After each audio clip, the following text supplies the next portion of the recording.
Cheers!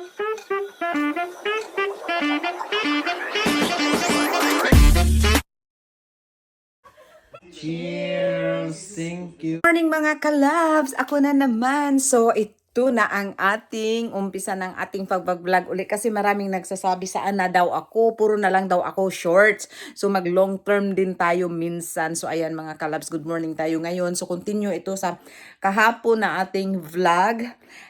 Yung nag-impake tayo. So ayan, tingnan nyo yung kalat namin dito. I mean kalat, mga nilabhan. Nandito sa bed ko, nilagay ko sa bed. Tapos marami pa akong isasampay mga kalabs. Ayan.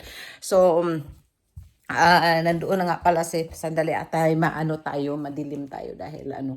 So magkakat pala ako ng grass at saka pick up ako ng bulaklak doon. So tara sa labas tayo mga kalab sa ating garden. So wala pa tayong makeup or something. So original beauty natin 'yan. Ayan. Magpatay tayo ng ilaw and then magbukas tayo ng ano. So ayan yung outfit natin. Magpunta lang tayo sa labas and then sandali magdala tayo ng holder, tapos selfie stick, and then mag-aano tayo mga kalabs, raro tayo. Kasi nag-iisa lang ako dito sa bahay, tapos may lunch ako mamaya 1 o'clock, and then may pupunta ako doon sa isa ko ring friend mamaya para doon siguro ako mag-dinner, pero hindi ko pa nakausap talaga ng maayos kung talaga bang matuloy ako or something. So ayan, ang ganda ng panahon mga kalabs. Ayan, so marami tayong ganap dito sa labas ngayon. So, kahit isang oras kasi, kailangan ko ding mag-prepare dahil, nga ay may lunch tayo. So, magkuha lang ako ng gloves mga kalabs dahil mag-pick up din tayo ng mga kung ano-ano doon sa labas. So, mag-gloves tayo kasi, at saka gunting pala. Dala tayo ng gunting. Ayan, gunting at saka gloves ang dala ko mga kalabs. So, tawag nitong, lalabas tayo. Tsaka gusto kong mag-pick up ng ayan, kasi marami tayong mint. Marami tayo ditong mint, mga kalabs. Ayan, oh. Ayan yung mga mint natin. Grabe. Tapos, hindi ko pala alam mga kalabs at ito pala ay sobrang pala ito. Yung sobrang napaka-healthy pala ito. Tinatanggal ko. Kaya next year hindi ko na siya tinanggal. Pinagtatanggal ko talaga siya kasi sabi ko lang siya, pero grabe pala ito mga kalabs. So ngayon hindi ko na siya tinanggal. Marami ng mga bulaklak na parating, tapos marami din tayong strawberry. Ayan mga kalabs, yung strawberry natin maliliit pa. Ayan. So magkaka-strawberry din tayo, malapit na.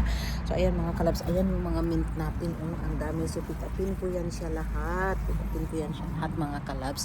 Tapos ayun yung nettle natin, pick-upin ko din yan kasi gusto kong gumawa ng pasta or something dyan. Tapos mayroon pala tayo ditong plantain. So ito mga kalabs, mga plantain ito yan, plantain yan. So anuhin ko din yan, yung tawag nitong tatanggalin ko din ito at malalaman mo siyang plantain dahil pag bunot mo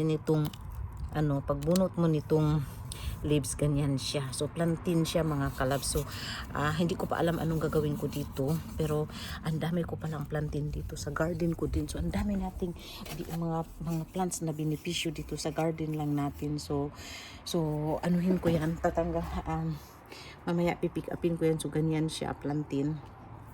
At pipick upin ko yan siya.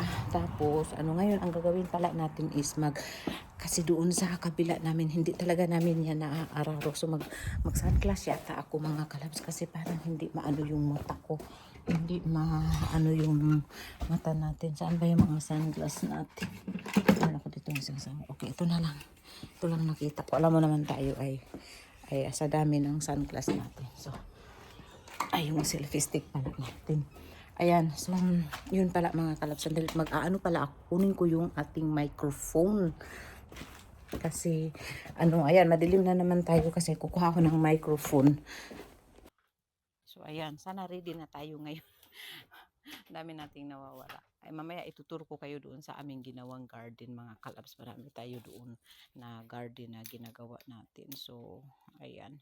So, ang gagawin ko is, kaganyanin natin itong ating Ayan. So, pupunta tayo doon sa ating storage pala mga kalabs. Para, kukunin ko yung machine. magkakat ako ng grass kung marunong akong mag-start ng machine. So tingnan natin. So dito ako kukuha ng ating machine mga kalabs. So ayan ang ating outfit for today's video. Magkakat lang tayo ng grass. So ang dali at tawag nitong grabe ang tahaba nito kasi yung pinaano kasi namin yung roof namin mga kalabs. Pinalinis namin yung roof namin. Ngayon, ito pala yung bike ni Vincent. Pinalinis yung roof namin. So dito hindi namin nalinis dahil ang daming nagsihulugan. Ngayon gusto ko na siyang linisin. So i-move ko lang tong bike ni Vincent. Ayun. Meron namang isang bike dito pero hindi daw yan umaandar. Ewan ko anong problema dyan sa bike na yan. So tingnan natin kung paano ko to i-move. Ayan. Yan. So ganyan. So i-move ko siya doon para makuha ko itong ating yan. Ating pangkat ng grass. Ayan. So ganyan lang tayo mga kalabs. Ito yung pangkat ng ating grass. Ayan. So ganyanin lang. Ay. Siguro. Uy. Yan. So yan yung ating pangkat ng grass mga kalabs. Ayan. Iyak ka. Ba yan? Doon ko pala ito ibababa sa dito. Ayan, ibababa natin doon. Ano kaya ito ibababa sa. So ayan mga kalabs, andyan na nga yung ating machine. Pero hindi ko lang alam kung paano ito ipapaandar. Nakalimutan ko na. Sandali lang. Meron ba akong pindutin dito somewhere? And then yun ang maalala ko. And then ganito yata yun.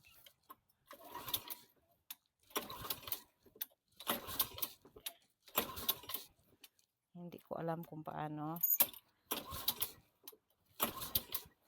Dali, hindi ko mapaandar mga kalabs. Tatawagan ko yung asawa ko. So ayan mga kalabs, mapaandar ko.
So, kita ko na lang sa inyo mga kalabs pag natapos na ito.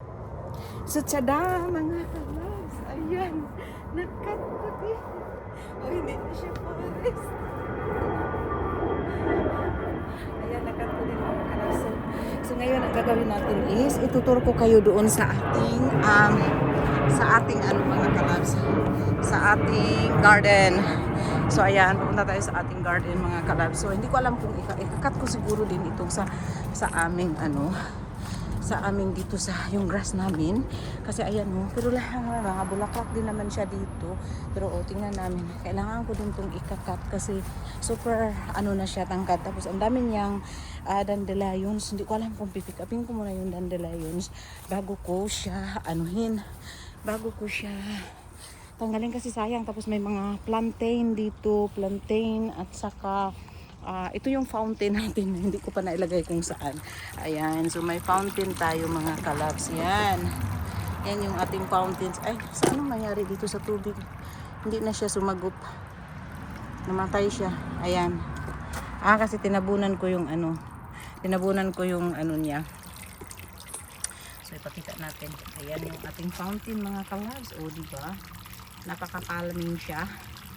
Yun. So, ang gagawin natin mga kalabs is ayan. So ito na pala yung garden namin. Yung garden namin mga kalabs is nandito na. Charot! Ayan na yung ating garden. So meron tayo ditong mga kung ano-anong mga gulay-gulay. Yan ay yung broccoli, small broccoli na yung leaves ang kakainin natin. Pero tingnan mo, inunahan na ako ng mga mananap. So ayan, tapos ito may bulaklak na ang ating, hindi ko din alam kung zucchini ito. Tapos ito yung ating mga carrots. Ay, ito yung ito yung tawag nito, yung beetroot yan siya. Ito mga carrots, yan mga may maliliit mga carrots yan. And then ito naman yung ating kamatis dito sa loob. Ayan, meron tayo dyan sa loob kamatis. And then ito yung mga bulaklakan natin. So ayan, tapos ito yung coriander natin, yung ating spinach din yata ito kasi dandami. Tapos broccoli rucola ito nakakain. And then mayroon tayong parsley. Din mayroon tayo dito mga bulaklak na mga tinanim mga kalabs. Ayan. So ito nga pala ang ating kay gandang mga peones. O di ba? Grabe ang pangmulaklak nila mga kalabs. So sana maano ko yung mga niyan, yung mga buto nila para maitanim. Tapos ito naman yung ating strawberry nga, daming mga bulaklak dyan. And then ito pala, hindi ko pa ito inanuhan, pero taniman ko ito ng salad kasi aalis din kasi kami, kaya hindi pwedeng Tapos ito yung mga bulaklak natin, nagsitubuan na. So hindi ko alam mga kulay niyan. Ito bigay ng kaibigan ko yan, and then yun. And then ayun yung mga bulaklak natin, pero namatay siya. Ang ganda ng natin. Tapos meron pala tayo dito rosemary. Tingnan natin yung rosemary natin. Tapos yung bulaklak natin dito nakakaningning. Ito din. Ayan. So, tapos meron pala tayo ditong zucchini na ayan, may bunga na siya mga kalabs. Thank you Lord. So, ayan. So, pag may itanim ka talaga, mayroon ka talagang ilalaga after, di ba? So, ayan. Tapos meron din tayo ditong strawberry na nakahang. Nagtubo lang to dito. Iniwan ko lang dito sila sa labas, and then tumubo sila. And then ito may lavender tayo. Tapos yung tanim natin na Tapos ito naman, kawawa, nasunog siya mga kalab, sobrang init. Tapos mga bulaklak natin. So kung makita nyo, violet pink ang ating bulaklak dahil yung may-ari ng bahay ay mahilig nga talaga nga naman sa pink. So ito, biro nyo ito mga kalabs, ang ganda talaga niya. Tapos ito naman ang ating tapos kukunin ko ito para ma-dry. Tapos yun ang itatanim natin next year. So ayan, tapos ito naman parang ayaw niya talaga sa init, namumula yung dahon niya. Ayan, instead na green, namumula siya. Tapos ito, pink, na, parang violet. Nagiging ganito ang color. Nagiging push siya pink yung kulay. Ayaw yata sa init. Pero, kaya mo na pag ililipat ko yan siya kay kawawa. So, iyan pala mga kalabs, sinanggal namin. Kasi kung makita nyo yung roof namin mga kalabs, para siyang brand new. Pinaayos talaga namin yan, yung roof namin. Ayan, so pina-brush namin, pinahugasan, tapos pina-varnish, tapos pininturahan, tapos inayos talaga, ilang araw nang tinrabaho niyan. So malinis ang aming roof ngayon. So sabi mga 15 years ulit ang life ng aming roof, o di ba? So ayan, so kaya ito nandito. So ang gagawin ko ngayon is hindi ko alam kung malulunmower ko itong aking garden kasi okay pa naman siya. Ayaw ko siyang takating kasi gusto ko pang kuhain itong ating dandelion flower. So ang gagawin ko siguro mga kalabs is maghugas na lang ako ng terrace para maibalik ko itong mga aking sofa para mamaya makaupo-upo ako dyan.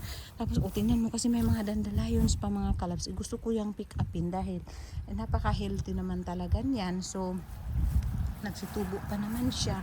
Ayan, so hindi ko talaga alam. Laki kasi ng lagwarta namin dito, Korea Buyag na sus ginuo ko din. Kana amo na siyang gigama. So tsada na ang amo gardening place. Hindi lang ako naka-garden masyado, pero mayroon din naman ako mga tanim. So ang gagawin ko na lang siguro mga kalabs is mag-ano na lang talaga ako.